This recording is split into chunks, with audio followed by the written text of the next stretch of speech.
Welcome, Kiran, to Australia. Thank you so much. This is your second trip. Actually, I've been here a number of times before. Do you like it? I love it. It's one of my most favorite countries in the world. Asha means hope, Yes. and started this organization. And can you tell us something about Asha and how you got involved, being a doctor yourself, into this social service, which is very important for India? How did you get involved? Yes.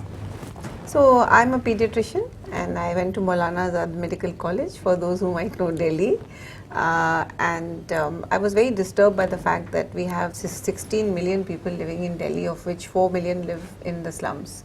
And these are shanty colonies where the housing is made of discarded material primarily, and there is no access to health care.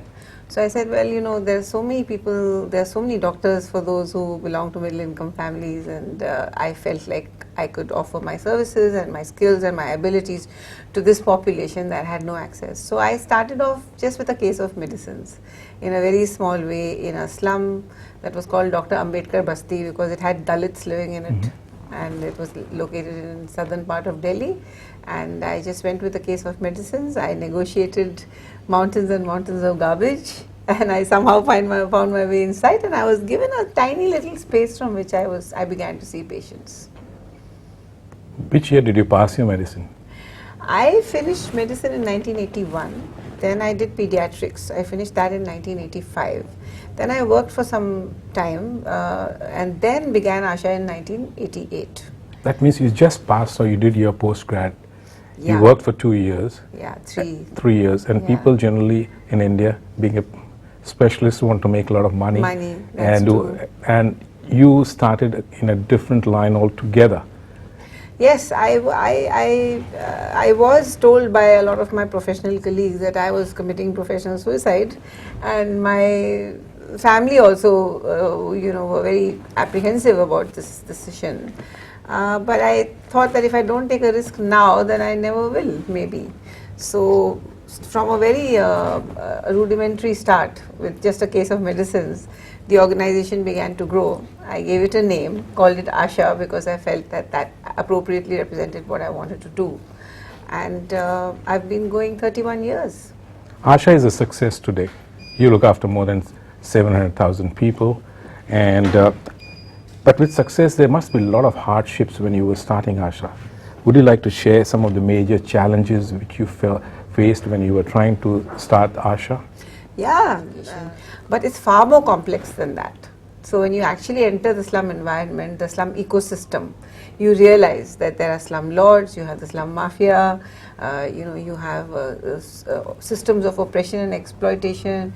So when I would try to do my work, I would constantly be surrounded by these slum lords asking me questions. There were times when I would empower women. I received threats because you're challenging the feudal system and the patriarchal system of the day. And while I was obviously... But you've dealt with both sides of the politics. I know Chitambram also helped you, and Harshvardhan also helping you. Yeah, so you should have used those cards to have these lords, because they are actually belonging to one party or the other. Yeah, no, that was in the beginning when nobody really knew me. Those challenges happened in those early years. And as time went on, I established a wonderful healthcare program which was able to bring down the infant mortality rate from 100 per 1,000 live births to just 20 per 1,000 live births. Such a huge drop. So gone were the days when we were seeing children die of diarrhea and respiratory illnesses and all. And I empowered thousands of women. I was able to help them form groups where they could tackle community problems themselves, rather than me doing it for them or my team doing it for them. Because I wanted to build citizenship and democracy in the slums. So in hundreds of slums all over the city, we had these groups of women petitioning the local MLA. And like you rightly said, petitioning whatever party member it was. It didn't matter whether it was Congress or BJP, or for that matter, nowadays it's Aam Aadmi Party. Because the whole idea is to work with the locally elected representative to bring about change in your community. And then, of course, came the exciting era of education, leading all the way up to higher education. Must be a very challenging. I know one of your students got scholarship in Australia too, and Isn't he's working. that amazing? It is. That's just so remarkable. So, just to tell you a little bit about the higher education story, like I said, I was tackling healthcare, I was tackling infrastructure, land rights, financial inclusion, women's empowerment. These were all things I was doing in the 90s, you know. And I was helping children to go to school, because when I first started, they weren't even going to primary school, you know. But in 2008 is when I sent the very first group of kids from the slums of India to Delhi University, which is one of the most competitive universities in the whole country. You need 80s and 90s in order to get in, and these kids are studying in like all of 50-60 square feet, where it doubles up as a dining room and a kitchen and a, you know, cooking space, and everything literally happens in that one room where they have to study. And as of today, we've got 3,000 kids from some of the poorest parts of the whole country studying in Delhi University, and they're doing commerce, they're doing economics, they're doing humanities like history, political science and engineering. And so now we come to this particular student that you asked me about. So he did his engineering through Asha. Comes from a very poor background, and I helped him get a loan from Punjab National Bank, because I was doing a financial inclusion program in the days of Mr. Chidambaram, that was in 2008. And as a result of that, he completed his engineering, and then the University of Melbourne, that I already knew from my trips here, said, well, you know, if you've got a bright student, we're willing to help them do a master's. So he came here on a full scholarship because of his merit. He did a master's in computer science. He stayed at Trinity College, one of the finest residential halls to live in, and he now works for Macquarie in Sydney. What a fantastic story. Isn't that just amazing? Amazing. And you must be feeling very proud of what you're doing. Oh, I just feel so proud. I'm proud of these kids because they have overcome so many odds. They have overcome so many challenges, especially girls, you know. I mean, they're told not to study, you know, the pressure to get married early is always there. There are financial pressures to start earning, you know, and in the face of all these circumstances, these kids have fought them all. Of course, they need the help and support of Asha, they need the mentoring, they need the financial support, they need the scaffolding, they need to be surrounded by Asha team members who are there to encourage and to support and help them, because who else is going to do it? I mean, their parents don't even know the meaning of the word university. It's not even in their dictionary, you know. And for girls, like, the pressure to get married is very great. So we have at the current time got 51% girls, which I'm really thrilled about because it means that, you know, they're achieving in the same way as boys are. And we also have this wonderful, bright mathematician from the slums of Delhi. And actually, this is the same slum that Julie Bishop visited. And she came to Asha, and he's now at Australian National University in Canberra. What's his name? Doing research in mathematics, and his name is Chandan. Can you put me through to Chandan? Of course, absolutely. His father works in Old Delhi. Now, you are a Delhiite, so you know what Old Delhi is like, with all those narrow winding lanes, you know, where his dad picks up heavy copper coil boxes from trucks and puts them into storage in godowns, because that's the shop that he works for, and earns in Australian dollar terms not more than 200 Australian dollars in a month. Yes. And Chandan is the son of this very poor man, and whose wife works as a maid in people's homes, just part-time, you know how it is in India. And he's over here. I mean, he did his maths honors from Venkateshwar College, and In South Delhi. In South Delhi, and it's an impossibility to get into Venkateshwar College. It's so hard, and he came out with a 91% at Venkateshwar College, and so, believe it or not, he's here now in Canberra doing a research scholarship for 3 months. But in the fall, he is going to Imperial College London for his masters in pure maths on a scholarship which is called the Chevening Scholarship. It's administered by the British government. That scholarship is going to pay for everything. How do you run such a big program? Who finances, and how do you get those finances? Do you have good donors with you? Yeah, because, you know, I am so passionate about my vision, and I'm so passionate about my cause and about my message, that I think it's not just about money, it's about people joining with your vision in a very real sense. They feel like, I want to be a part of this. And of course, I still constantly need resources because I have such a big vision and I have lots of plans to expand. But I have individual donors within Australia, within Great Britain, and other What about parts of the world. corporate India? Because I started my career with Tatas, and I have seen the other side of Tata. They are very generous in looking after social cause of the area they work in. Yeah. And I worked in those departments and I've seen it. And they are the right people, and those are the big corporates. They have the money and their will to support a cause like this. Yeah. Especially Tata Electric must be in Delhi. Yeah, yeah. And they know how much pressure they have from the slums of other things. So they should be able to come up. Is corporate India going that direction, or Yeah, it's not? I would say it is. I mean, I have had some really good experiences with some companies, and I think that it's important to have a holistic relationship with a company. So I actually have an internship program, which I haven't spoken about. But what I do is that in the summer months, when these slum children are at Delhi University, instead of wasting their time, I get them internships in corporates. And in diplomatic missions, such as the Australian High Commission. In fact, it was pioneered between the Australian High Commission and Asha, which is so significant because, from that initiative came so many other Australian companies that joined. So as a result of that, we have Macquarie, which is, one of your largest Australian companies. They take so many interns every year. They give us resources for our work. They give us, they mentor many of our students on an individual basis. We have, as a result of the internship, they've actually got jobs in Macquarie. So this is the first time in India that something like that is happening, where slum children are working in such big companies like Macquarie. They're also working for companies like Grant Thornton. They're working for big diplomatic missions like the Australian, the British, the Greece, Peru. I mean, the jobs everywhere. And I think it's a lot because a lot of it has to do with the fact that, they're from such a good university, they're doing so well, they're really driven, they're motivated, they're inspired, and they have these internships under their belt. So they've already received some experience with jobs. But having said that, I think I still need a lot more companies to come alongside me. I think they can do a lot more than they're doing. I can see you as a career planner for youngsters. You get them to uni, you do the internship, you prepare them for the job, and they can settle them. So you're doing the complete giving a complete package to the slum kids. Yeah. An opportunity they would have never thought.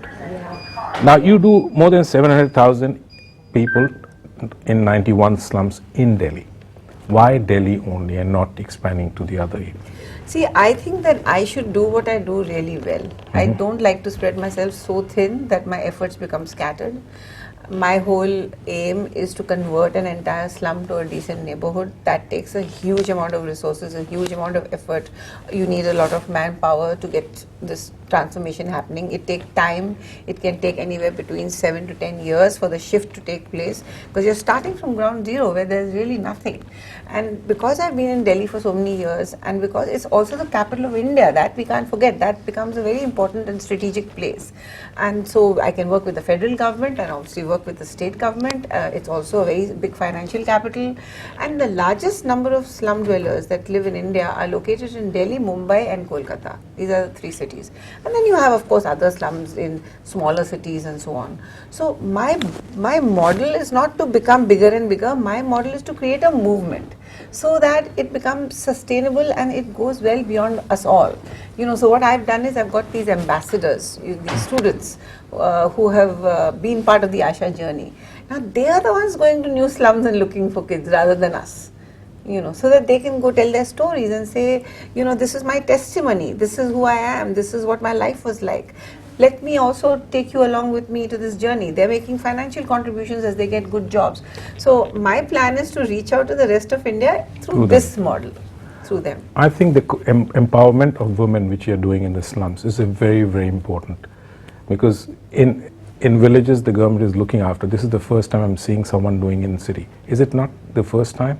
It is. Why? Because when people come to the slums, they're from so many different backgrounds.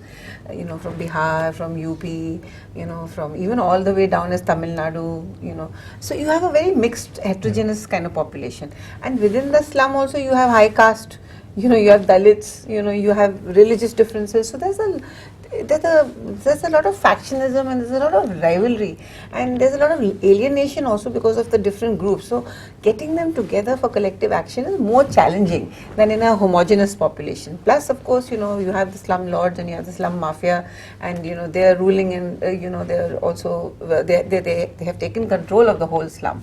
So with all of these factors, empowering women is not an easy task, but it's taken me many years. But I found that you can unite them on the basis of their common needs. Lay aside their differences and work with them based on what they together need and what they together require. And I have seen them work wonders. It's not just in the few hundreds, it's in the thousands. I mean, they are a force to be reckoned with, you know, and in every slum that I work in, there's a strong women's group. And the other thing about these groups is that I've always taught them to be non-violent. I believe greatly in the philosophy of non-violence, as you know, Gandhiji taught us, the philosophy of peacemaking and building bridges and reconciling rather than pointing fingers and making enemies. So all the women that I have trained, I say to them, now you approach your local MLA, you approach your local councillor, you approach the local school authorities, you approach the university officials, you approach the local policemen, you know, there's so many stakeholders. You must do it with a peacemaking approach. You know, and so that approach has been very successful because we invite the stakeholders, you know, come into our community. You know, if there's a tube well that's been installed, come and inaugurate the tube well. If children have been accepted in schools, school authorities come and give recognition so that, you know, you feel that you're part of the empowerment process. So using these strategies and using these methods, the slum women have been very, very successful in completely transforming their slums. What about the sanitization and all the other needs? You know, the Prime Minister is talking about Swach Bharat in India. Yes, he is. And when you look and see a country like India where the Prime Minister is talking about Swach Bharat and getting toilets in every house, they are very basic needs. Yeah. A very, very basic need of human need. Do you think these needs are being met in these slums which are coming up? You know, I think there's a long way to go. There's a long way to go because, you know, there are so many slums. And yes, it's wonderful that it's happening in villages, and I know that there are many hundreds of thousands of toilets being constructed in villages, but I think a lot more needs to be done for the urban poor. You know, yes, you know, they're living in congested environments and circumstances, and sometimes it's hard to even install a toilet because of lack of space. There are lots of constraints of giving pipe water supply. But I think that if all our government officials and departments set their minds to it, I think that a lot more can be done in terms of basic services like sanitation and water supply, which is just something that the person shouldn't have to even think about. And they have been living in the city for 25-30 years. They've been contributing positively to the economy of the city. All the cheap labor for the rich comes from them. So when that happens, don't they have a right to the city services? They have a right to the city services, and I can say that it's very much possible because I have done it myself. You know, when the slums that Asha is active in, we have individual toilets, we have sewer connections, we have groundwater supply, we have so many other, we have good sewage disposal facilities, we have garbage disposal facilities, and it's happened through the collective action of these women as I was describing. But you have to petition the authorities on a number of occasions for that to happen. I wish and I hope that more attention will be paid towards the urban poor, and that sanitation and water will become something that we just not have to be asked for. Because when you look at Sainik Farm, which was legalized, Yeah. illegal, rich man's dwelling has been legalized. These poor people have right, at least for a clean water and sanitation. Yeah, I agree with you. I absolutely. And the Prime Minister and everyone is sitting there. They should have. Someone should look at it. They need dignity. That's what I can feel. Yes, when I drive from Vasant Vihar, that hotel Vasant, and you see that cluster near the red light. I know the cluster you're talking about. Yeah. That is there for last 25 years. Yes. You know, if it was new, it's different. You know, you say, oh well, you know, they shouldn't really be here. But if they've been there for so long, and if they have been providing services to the city, I think the government should be far more proactive. Now, of course, you know that many of these things are state subjects. So it's not fair to blame Narendra Modi for everything, because there are so many states and each state has its own list of areas that they're responsible for. Now, for example, right now there is a certain party, they are doing for slum dwellers. It's not that they're not, they are doing. I'm just saying that no matter which party comes in power, whether it's the BJP, whether it's the Congress or whether it's Aam Aadmi Party, they should do a lot more in the whole area of water and sanitation, because it's just basic dignity to the urban poor. Everyone has thinks that they should do something for the community, but they can never channelize, including me. Many times I've thought we should do something.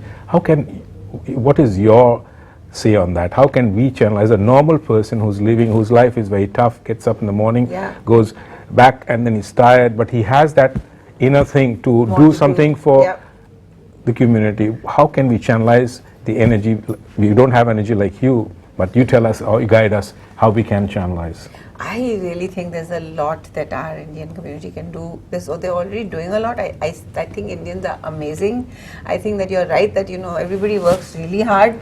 And so while the intention is there, sometimes they just, either they don't find a vehicle, they don't understand how to do it, they can't really start an organization because they're busy in their businesses.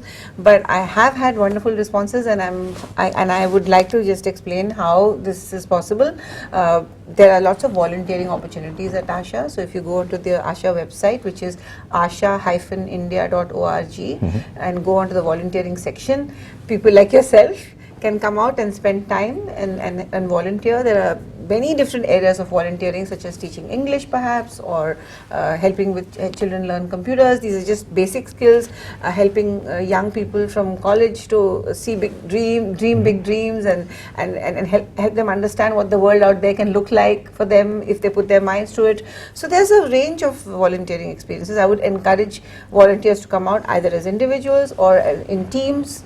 So we do receive volunteers. We receive them from schools, we receive them from universities. For example, Trinity College came out, and they come out every year and they volunteer with us. So that's one very good way of doing it. And of course, for those Indians and other people as well who have done well, who wish to contribute through their financial resources, they can do that, because it doesn't cost much to send a child to university. I mean, it's only $1,000 for everything, and that you could send a child. No, per year. 1,000 per year. That's all. It's only $1,000 in a whole year to send a student to Delhi University. I'm not talking about private universities like Amity or some of the other private ones, or even IP University. Now that's expensive because it's professional. But if you want to get a degree from Delhi University, you have the fees, then you have the Asha scaffolding that obviously is required for that to happen. You've got to also help the children with clothes and other things that will help them to be able to get integrated into university student body. So these are all things that you require money for, and it's only $1,000. Now if someone doesn't want to help a child for everything, maybe they can just do the tuition part, which is not more than 250 to 300 Australian dollars for the whole year, because Delhi University is a highly subsidized university. So it's not very expensive at all, provided you get the grades. You need money for books, you need money for other resources.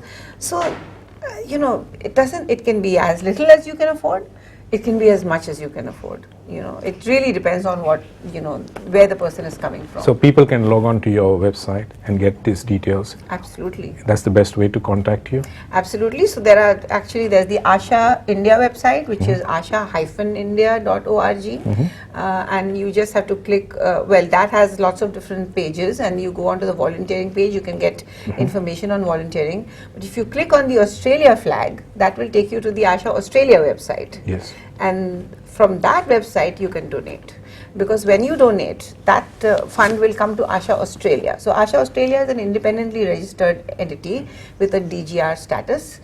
So tax deductible donations are possible over here, and it's run by Australians independently. And that Asha Australia website, it allows you to make either a one-off donation. It also allows you to sign up as a monthly donor. If people want to sign up as a monthly donor, that's a good thing for us in many ways, because you get a certain certainty of how much you're going to get, and helps you in your planning and in your strategizing. So both options are there on that Is that the Friends of Australia you're talking about? Yes, yes. It's actually called Australian Friends for Asha Slums. Okay. So it's the same thing. So you can either go to Australian Friends for Asha slums.org.au, which is the Australian entity here, or you can go to asha-india.org, which is the Indian entity. Just how much if I donate? For example, a person donates $1 to Asha Australia. What amount goes directly to the individual, and what is spent on admin? Nothing is spent on admin. Good.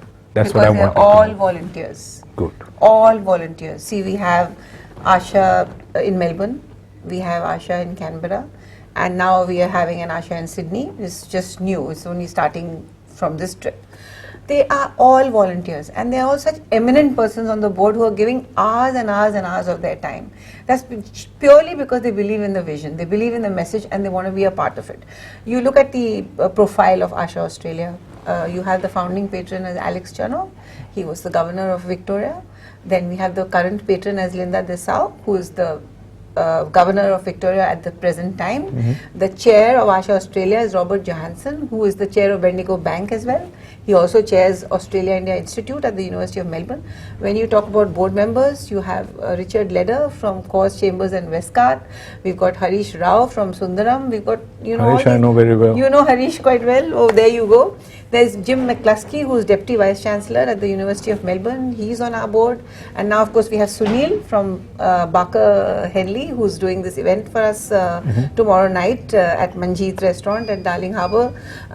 So, there's such a wonderful wide range of board members we have. And none of them, they've all put this board together for me on this trip together for me on a completely voluntary basis.